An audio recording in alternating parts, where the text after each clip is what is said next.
Everyone, the jury for a second trial in a high-profile murder case in Panola County is chosen today in Tibahaw County. Almost 4 years ago, Jessica Chambers was killed in Cortland. Quentin Tellis, that is, stood trial for the murder last October. The case ended in a mistrial after a Panola County jury failed to reach a unanimous verdict.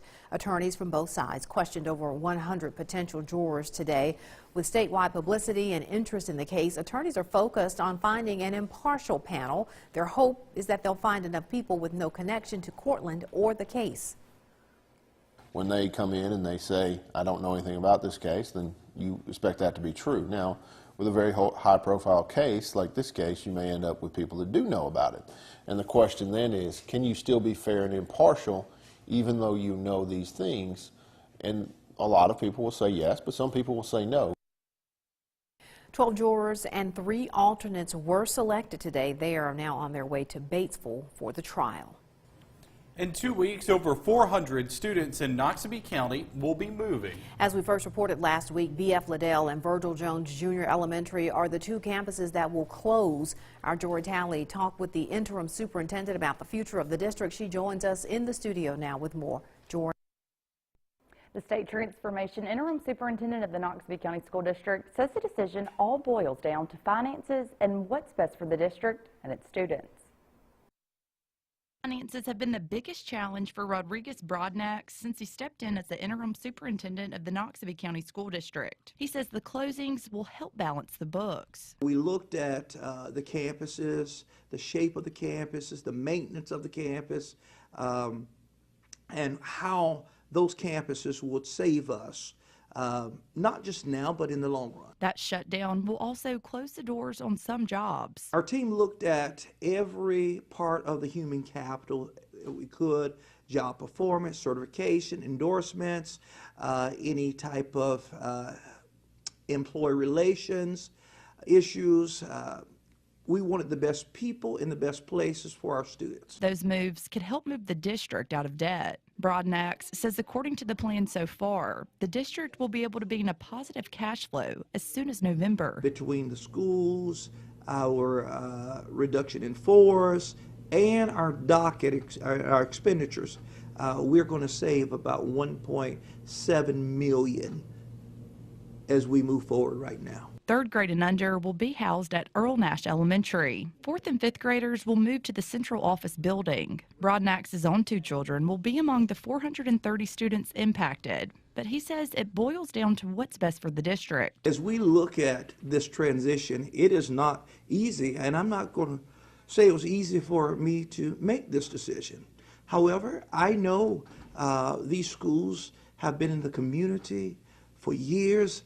I know the history of the schools.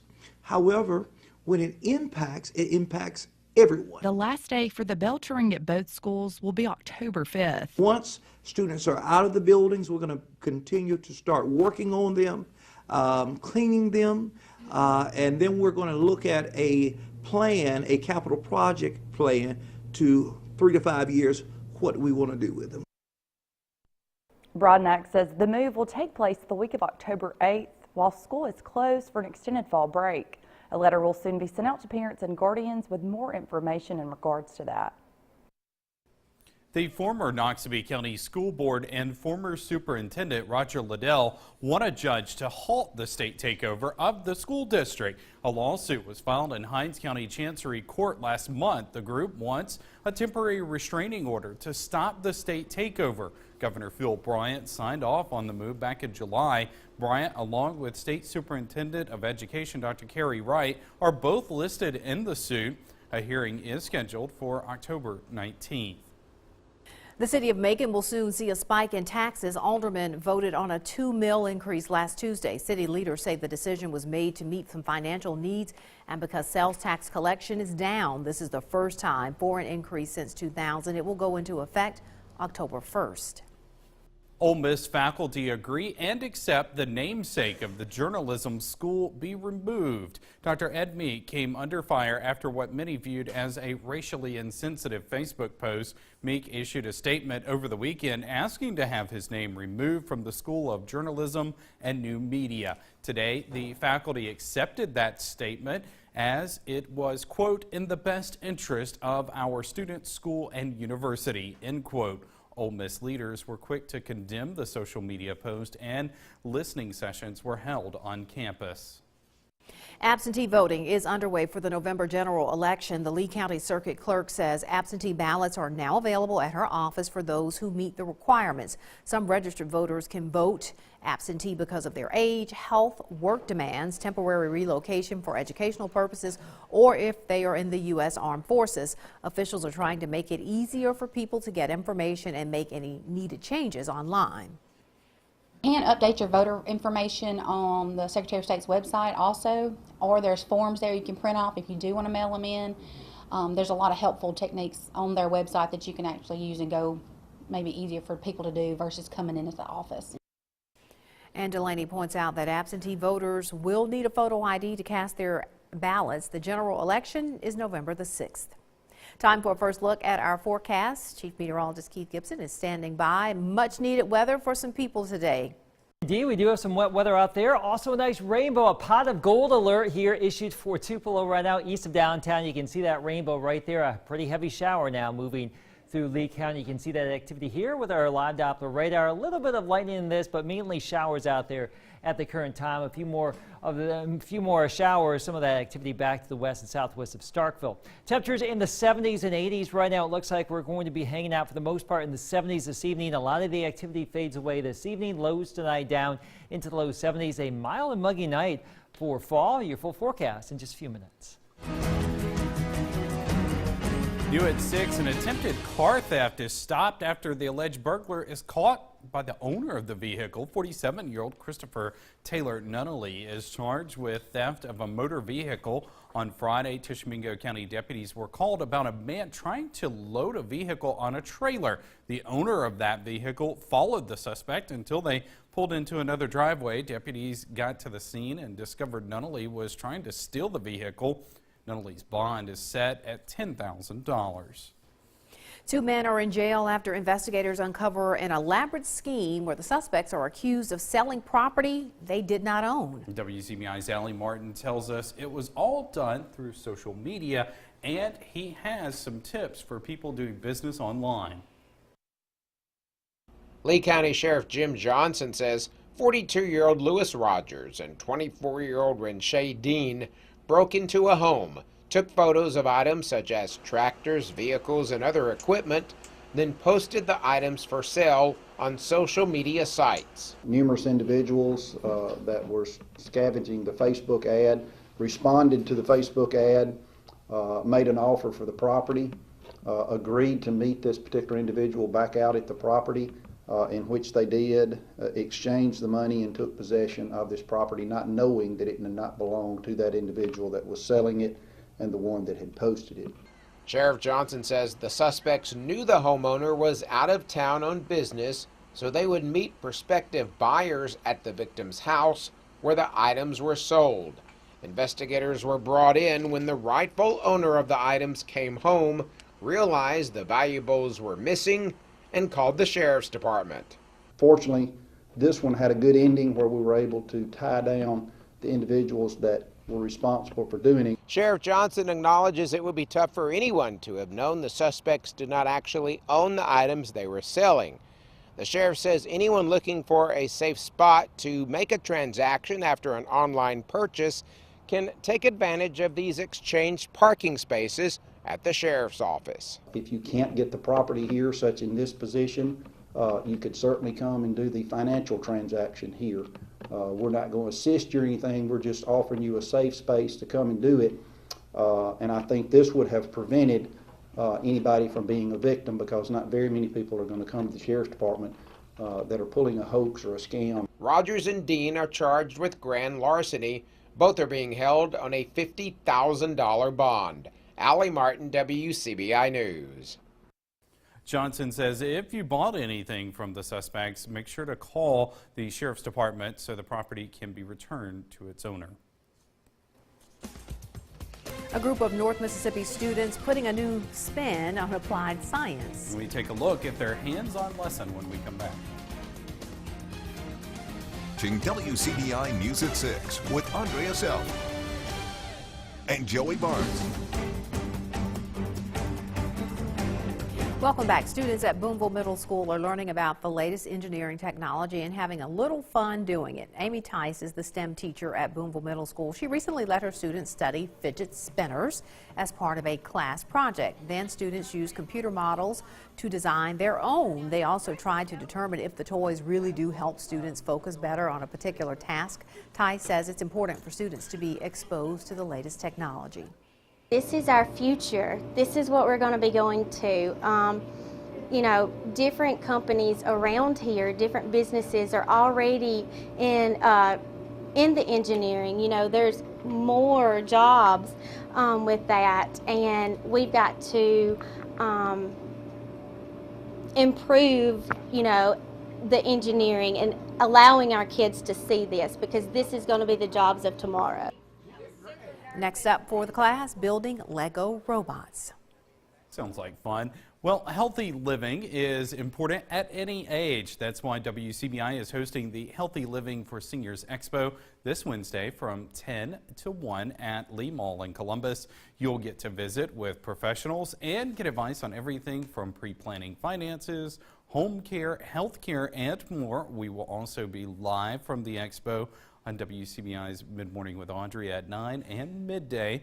This event is made possible by Baptist Memorial Hospital, Golden Triangle, Sanctuary Hospice, and of course WCBI. Another view at one of these double rainbows this afternoon near Shannon, a vibrant main rainbow and a secondary faint rainbow right there. We still have some rain falling across our area looking back to the west from downtown Columbus, so you may see another rainbow or two this evening. Full forecast is next.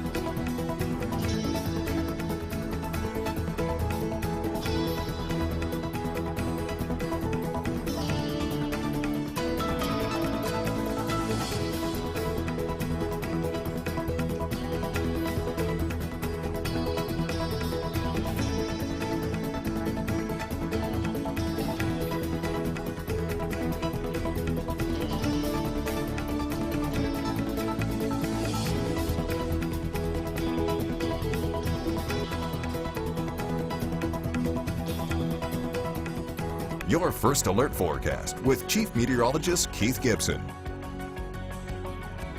Fast-moving clouds today here in Tupelo. This is our Alpha Insurance camera network. You can see our time lapse today, a mix of sun, cloud showers, and some thunder showers too. Some ominous-looking clouds as we move the camera. You can see that shelf cloud coming in right there. Nice rainbows still being spotted this evening. We're getting a bunch of great pictures. We'll show more later on tonight with our late news. But a live view in Vernon there shows some clouds and some light rain there in Lamar County at Durham's Pharmacy. Some showers and thunder showers up here near Tishomingo and Tishomingo County, also near Boonville.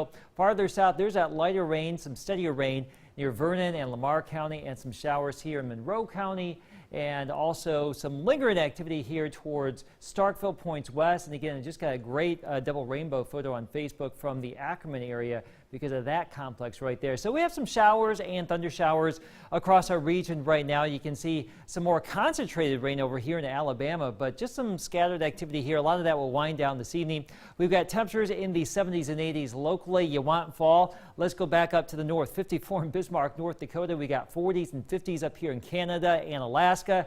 That's the real deal. However, we have this big blocking high, and this is actually going to be building back to the west as we go throughout the course of the week into the weekend, and that is really going to keep a lot of that cool air and the dry air at bay. Having said that, though, we will have a slight taste of some a little cooler air by Thursday and Friday, slightly drier, but nothing really significant for us considering what we would want to see around here. Again, 70s and 80s right now. Lows tonight down to the low 70s. Still a chance for a few showers after sunset. Mild and muggy here with lows in the low 70s. The average right now in the upper 50s to around 60 for lows. So well above that tonight. Tomorrow we are back into the 80s, much like today.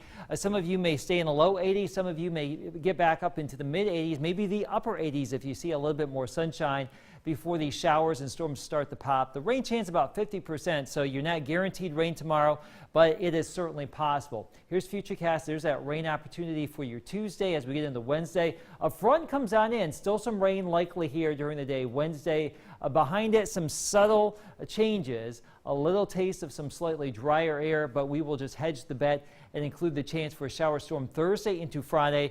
We may not see a lot around here Thursday and Friday. A better opportunity tomorrow and Wednesday. A little bit cooler here, though, especially at night. We should get down into the 60s, but if you want the 50s and 40s at night, they're not coming down here, at least not this far south anytime soon. And then we're back into the mid 80s, the more of that humidity for the weekend. It is finally that week, Florida week. Hear from the Bulldogs and Dan Mullen about his return to Starkville next in sports. WCBI Sports with Tom Ebel is brought to you by your local Ford dealers. Go further. Mississippi State will look to bounce back in one of the most anticipated games of the year. Florida comes to town Saturday, and all of Starkville will greet former head coach Dan Mullen with more cowbell.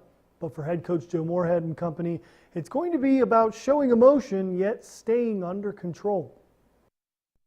The emotional component that's going to be attached to this game, you know, is relative to Coach Mullen and his staff being with these guys for an extended period of time. But ultimately, at the end of the day, I'm not going to be on the field taking any snaps, and neither is any of our assistants, and neither are any of their coaches. They're not going to play the game. The game is going to be played on the field between the white lines between 11 Mississippi State players and 11 Florida players, and that's how it's going to be.